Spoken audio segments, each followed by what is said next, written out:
You're nothing but a maid. They mocked the black girl, but minutes later, the groom stopped the wedding. Welcome to Tales by Orion. Let's uncover what really happened. The Ashford estate was a universe unto itself, a sprawling testament to curated elegance, where even the air seemed to shimmer with the weight of old money. Today, that universe was a whirlwind of controlled chaos, a constellation of florists, caterers, and anxious relatives orbiting the impending union of Liam Sterling and Chloe Vance.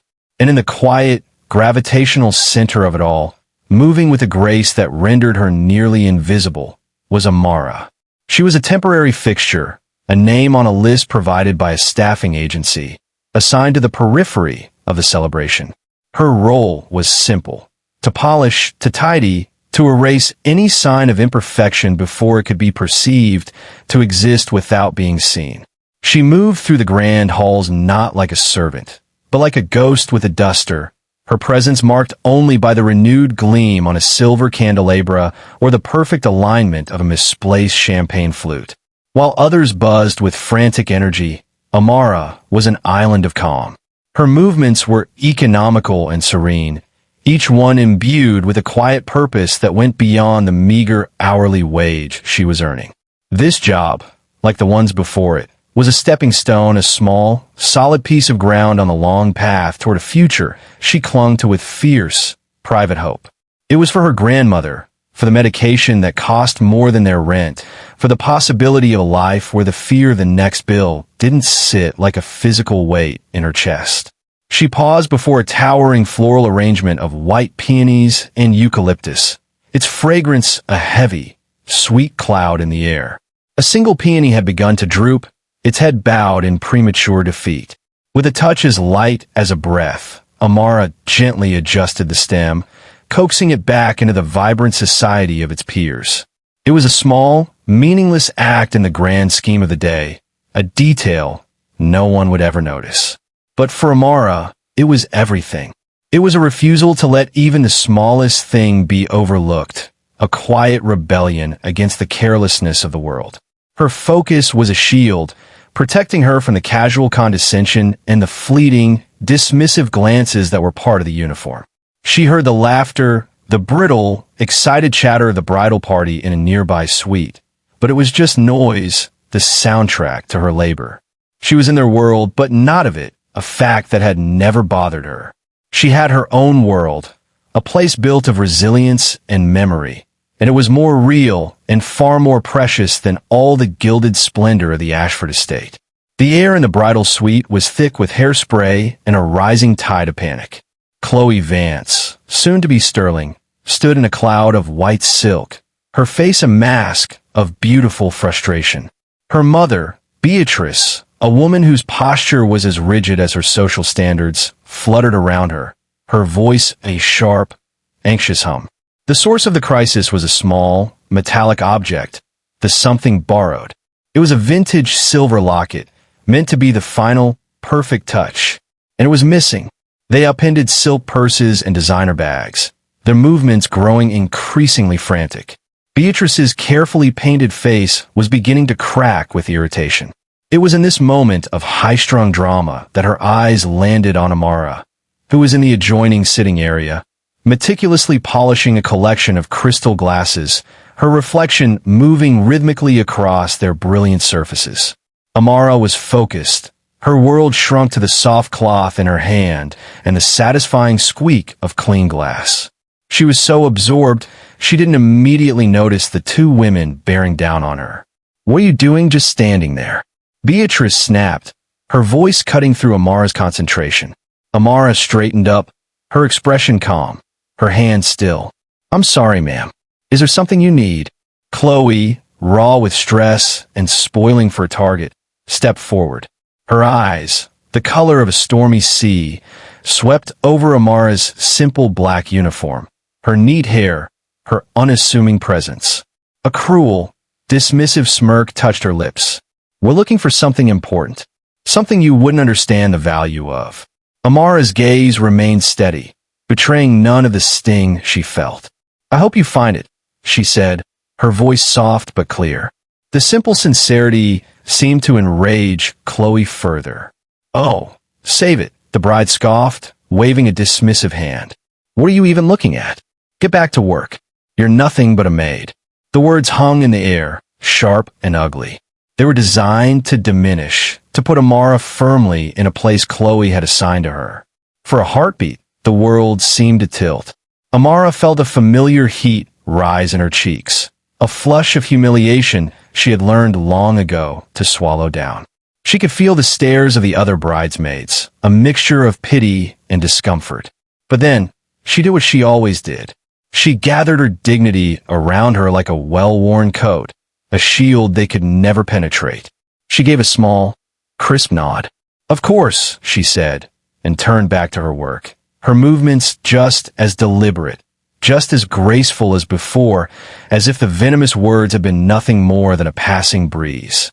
Liam Sterling stood in the shadows of the grand archway, connecting the bridal suite to the main hall, a silent witness to the entire ugly exchange.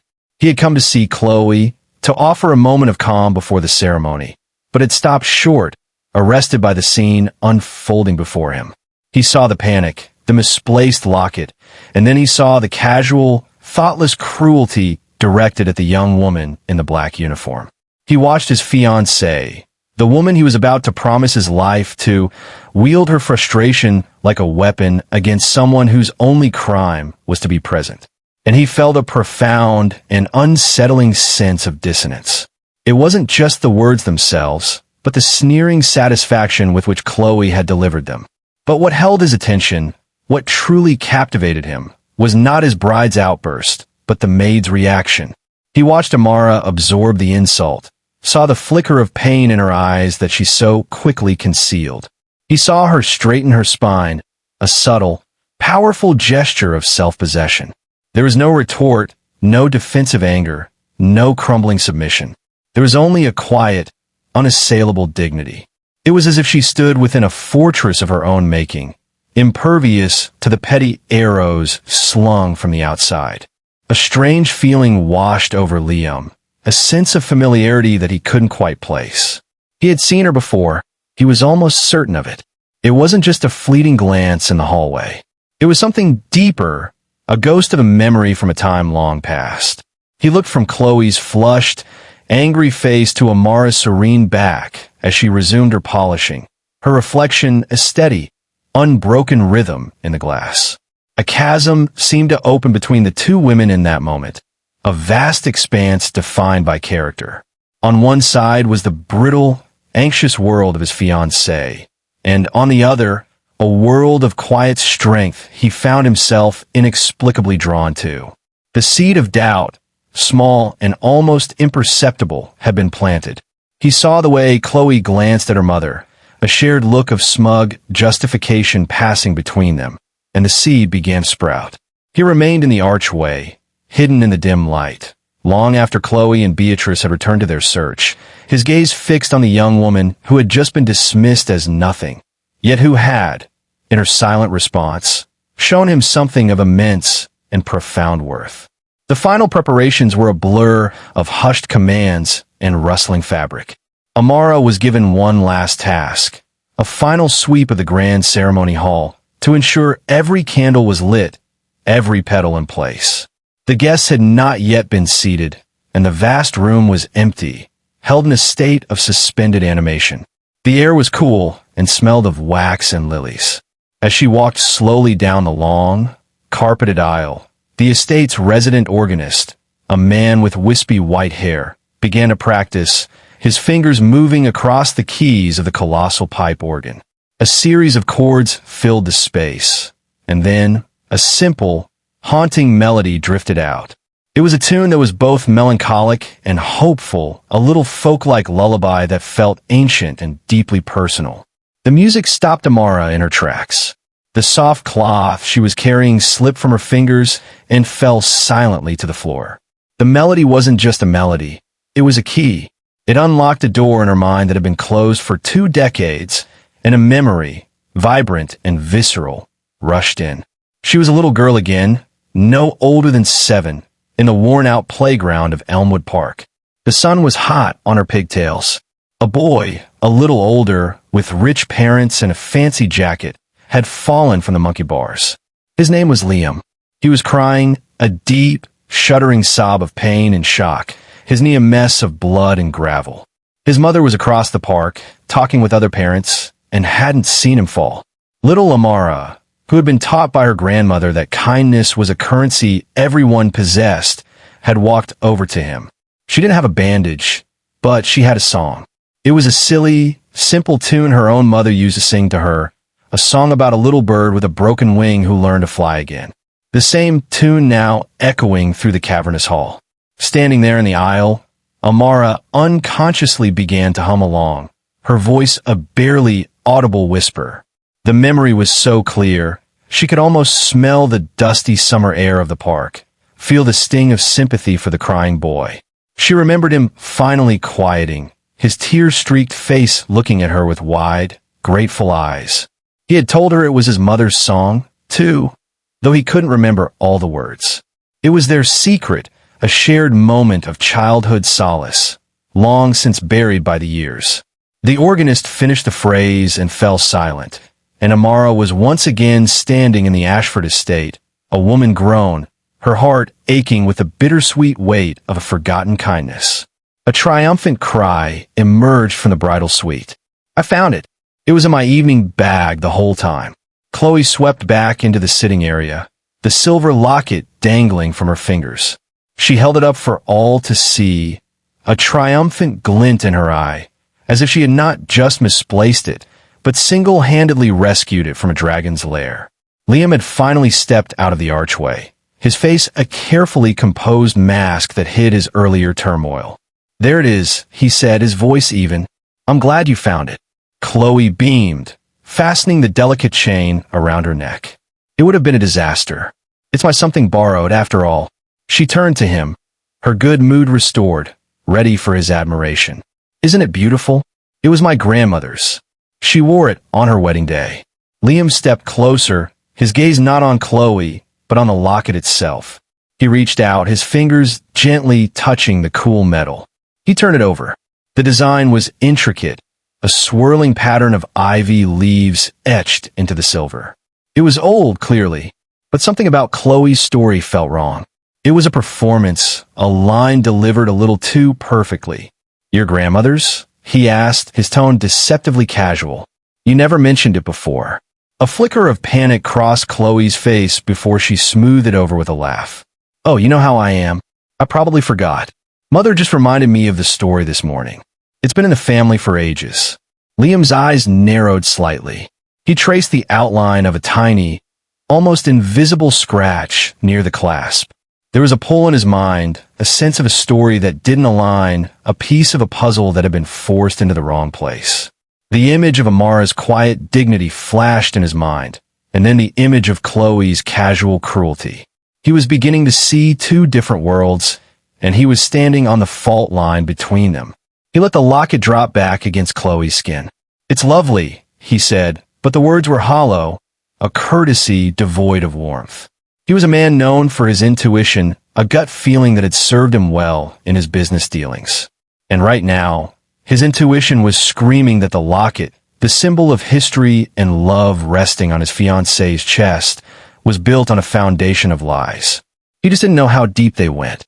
The moment had arrived. The low, majestic tones of the organ filled the hall, a summons to witness. The guests, a sea of silk and tailored suits, rose to their feet as one. The air was thick with anticipation, fragrant with the scent of 1,000 flowers.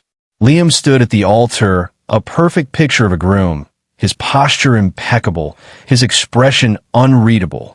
But beneath the starched collar of his shirt, his heart hammered with a strange and turbulent rhythm. The disquiet that had been a small seed just an hour ago had grown into a thorny vine, wrapping itself around his certainty. He watched the procession, the bridesmaids gliding down the aisle, their faces alight with practiced smiles. And then he saw Chloe. She was at the far end of the aisle, a vision in white, her arm linked with her father's.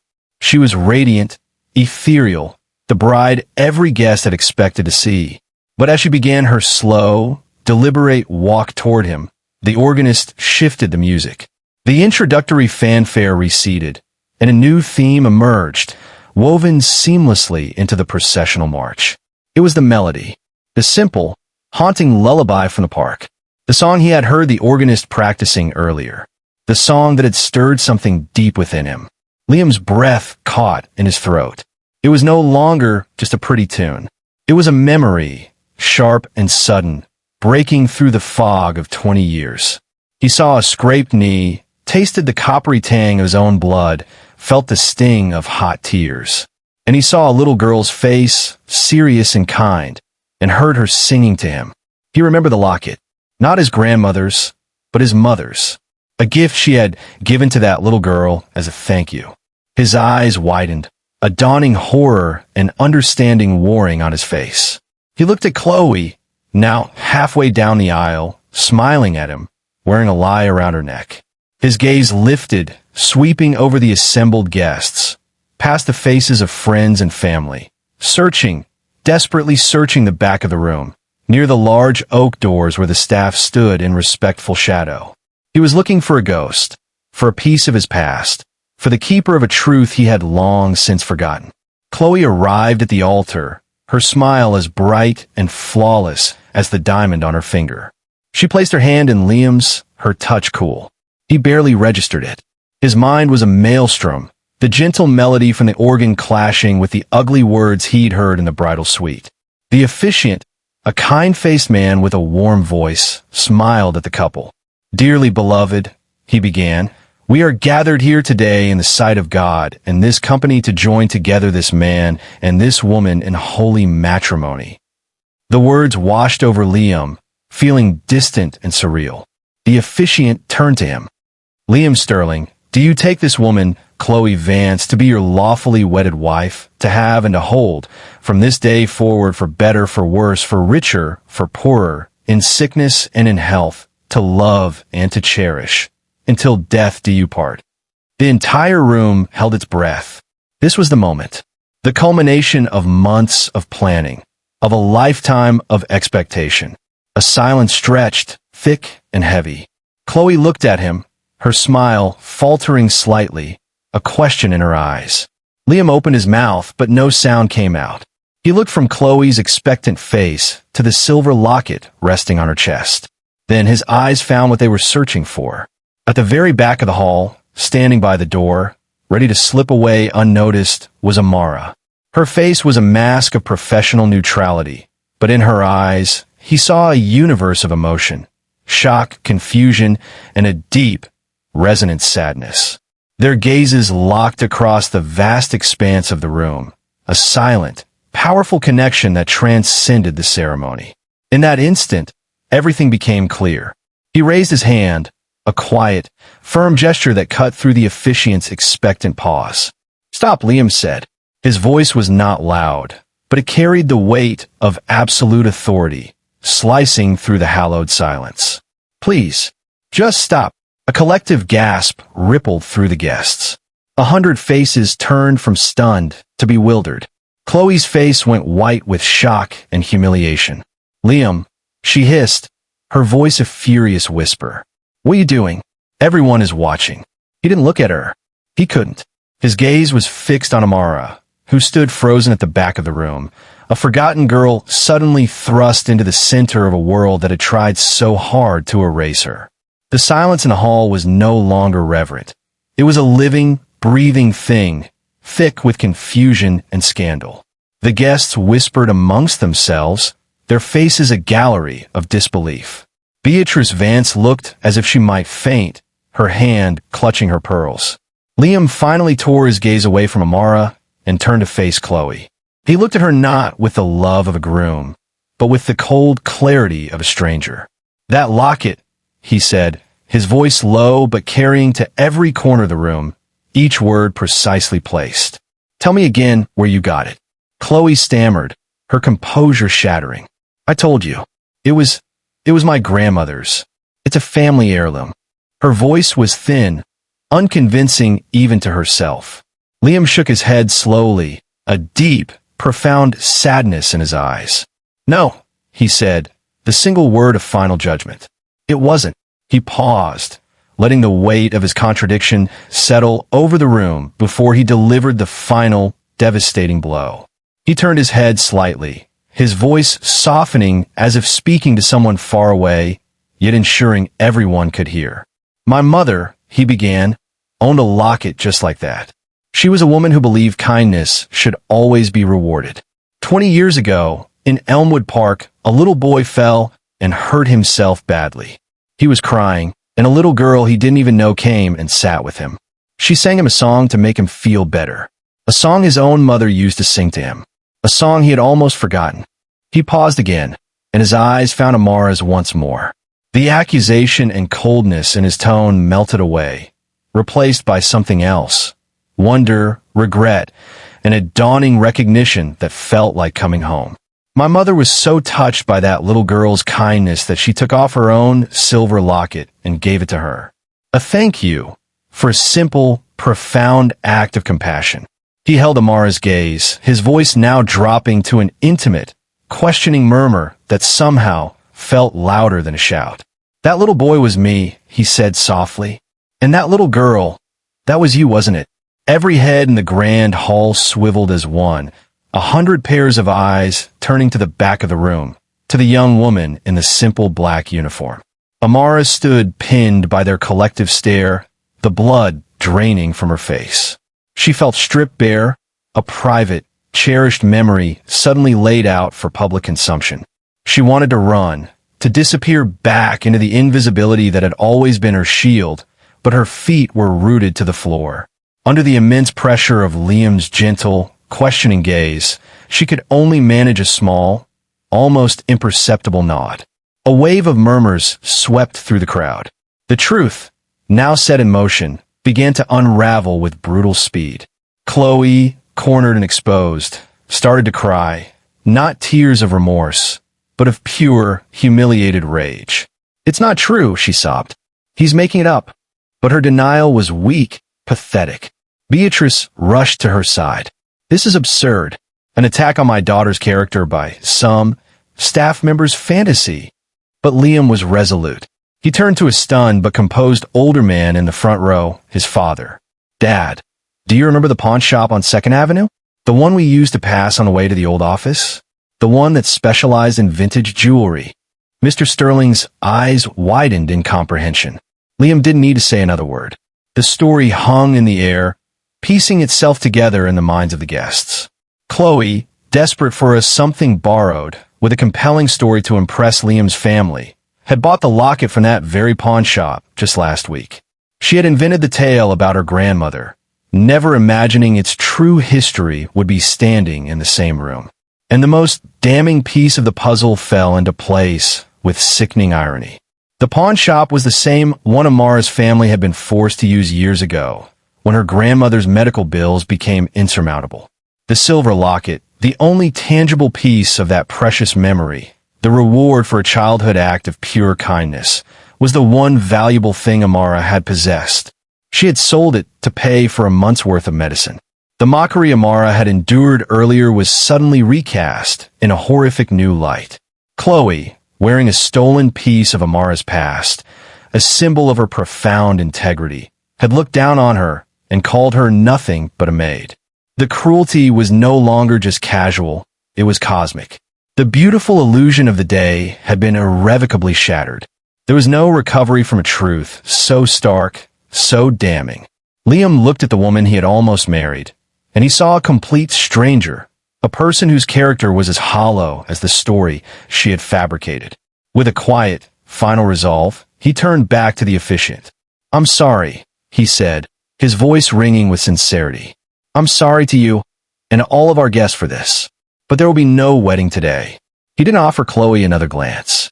Her sobs and her mother's furious protests were just noise now, the meaningless static of a life he was already leaving behind. He stepped down from the altar and began to walk. He didn't walk out of the hall, but down the long aisle, against the tide of tradition, his steps measured and deliberate. He walked past the shocked faces of his friends, past the comprehending gaze of his father, past the rows and rows of silent witnesses. His destination was the back of the room. He walked until he was standing directly in front of Amara, who looked up at him with wide, uncertain eyes. The entire world had shrunk to the space between them. He stopped, and for a long moment, he just looked at her, truly seeing her for the first time. He saw the little girl in the park and the resilient woman who stood before him, two halves of the same story of quiet grace. "I am so sorry," he said, and the words were imbued with a weight of apology that covered 20 years of forgetting and 1 hour of unforgivable cruelty. "For what she said to you. For all of this. I never forgot that day. I forgot your face." He gestured back toward the altar where Chloe was being led away in a storm of tears. "That locket belongs to you. It always has. I will get it back for you. I promise." It wasn't a grand declaration of love or a fairy tale promise. It was something quieter and perhaps more profound, a promise of restoration, of justice, of seeing and honoring a worth that had been ignored and trampled upon.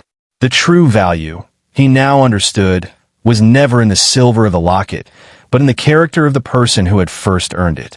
As the guests began to file out in stunned silence, leaving the wreckage of the wedding behind, a new story was just beginning, one built not on lies and silk, but on a rediscovered truth and the enduring power of a simple, remembered kindness.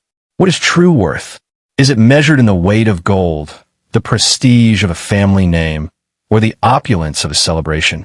Or is it found in the quiet corners of the human heart, in acts of kindness that expect no reward, in the silent dignity that endures even when faced with scorn?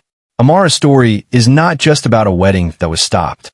It is a quiet testament to the idea that our true value is not defined by our job title, our uniform, or the labels others try to place upon us.